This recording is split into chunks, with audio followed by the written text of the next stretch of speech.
Hey friends. So I just wanted to come live because yesterday I did a story about, and I talked a little bit about what my kids had had for dinner and sort of how we manage mealtime. And I've had a lot of feedback and questions about dessert, questions about how to manage this and how to manage that, and all just different kinds of stuff. So I thought I would come live and talk about that.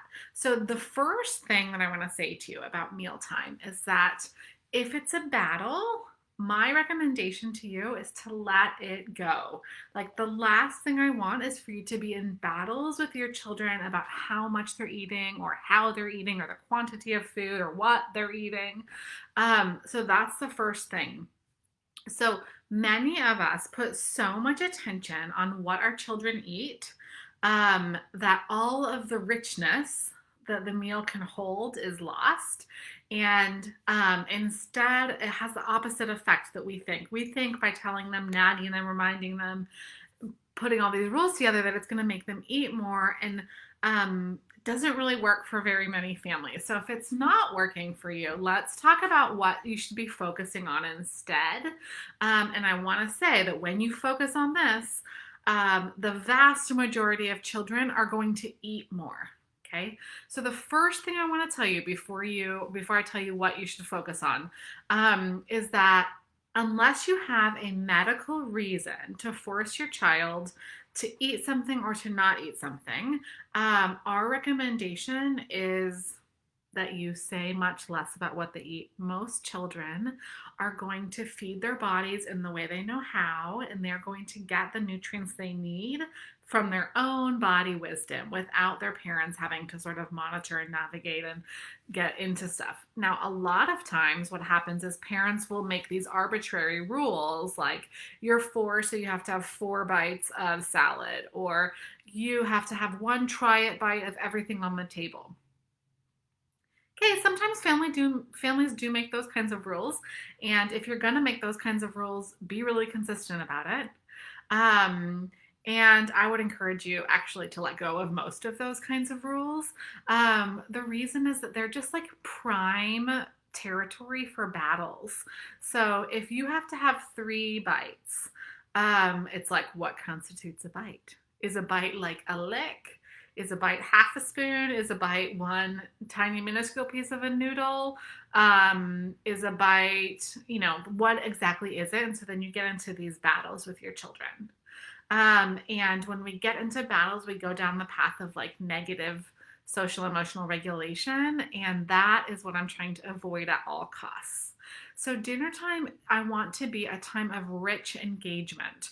So there's a lot of opportunities, social opportunities at dinner to ask for things, to pass, to practice manners, sequencing, attention shifting, listening, reflecting. There's so much richness that can happen that I do not want to disrupt that, right? By focusing too much on the food. So I'm going to focus on the social emotional. I'm going to serve the meal family style, and I'm going to give kids empty bowls and plates. I'm also going to prepare the dinner table or the breakfast table, whatever meal it is you're having together, prior to doing this. So the way that I'm going to prepare it is by making sure everything is on the table so that the kids experience the adults seated with them through the whole meal. So the adults are the anchors for the meal. So everything on the table, including all condiments, all salt, all ketchup, all the water, everything you need, including a towel for each child to mop up any spills because they're going to have spills. And then I'm going to really focus on the meal on good social emotional regulation. So you want to decrease the amount of crosstalk between adults. Turn off the radio, turn off the TV. And the reason we're doing that is so that there's less commotion. A lot of our children have experienced big challenge around food and around stuff happening at the meal if there's a lot of commotion, so a lot of extraneous noise, whether that's between adults or a TV in the background or many, many children. You might want to think about like a ritual or a routine or a way to have everybody speak.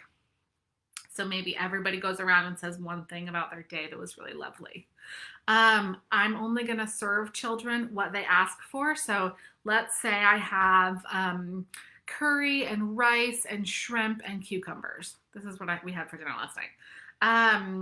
And I'm going to say, would you like some curry?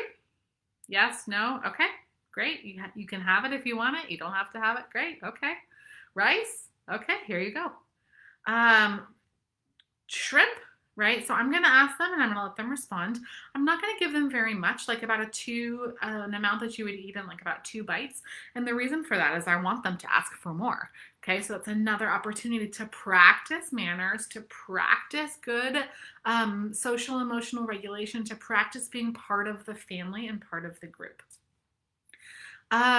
Okay, so really focusing instead of on how much children eat on the social emotional experience of the meal table and of the family. Now, I want to say something about dessert because somebody was like, okay, so what if my children they only eat cucumbers. I do this method. I let them say what they want. They serve themselves. We eat family style. I make no comment about what they eat. And then they only eat plain pasta, or they only eat ketchup, or they only eat 1 cucumber slice. And that's it. So each family needs to decide sort of what's okay for you. In our family, if you don't eat anything, you can have more dinner when you're hungry later on, or you can have a piece of fruit. So what to do so it's not like you don't eat dinner and then you get to have all the snacks. So let's talk about what to do about dessert. So if you have a child who's holding out in order to get dessert, I am going to just stop having dessert. So what I don't want to happen is for dessert to become a battleground or something that you can earn or something that you get and sometimes you don't get it. I want it to be easy. So if I have a child who didn't eat dinner, or if I have a child who's consistently not eating dinner, probably not going to serve dessert that night. Or I'm going to take a break from dessert for a couple of weeks until that child learns how to eat dinner. And then I might introduce it, but it's not contingent on eating dinner.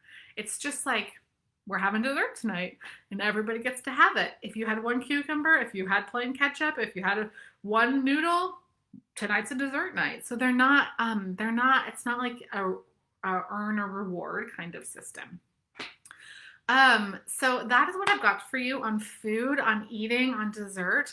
I would love to hear in the comments, whether you're here right now or you're listening to the replay, what particular challenges you have going on at dinner, and I will address them, or whatever mealtime it is that you eat together.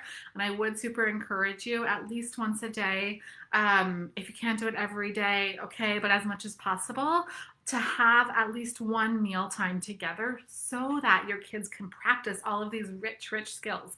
Asking for food, sequencing, manners, please and thank you. All that stuff is so important. And so I'm going to really focus there, knowing that the eating is going to follow. Okay, and when you do, I see it every time. When you do focus on the social emotional, you decrease chaos and you let the child make choices for their own body about what they're going to put into it. It's easier on everybody. And kids do eat. They do start to eat the kinds of things that you want them to eat. I hope you're well. Take good care. And I'll see you tomorrow or another day. Helping you to build calm and cooperative families is my mission.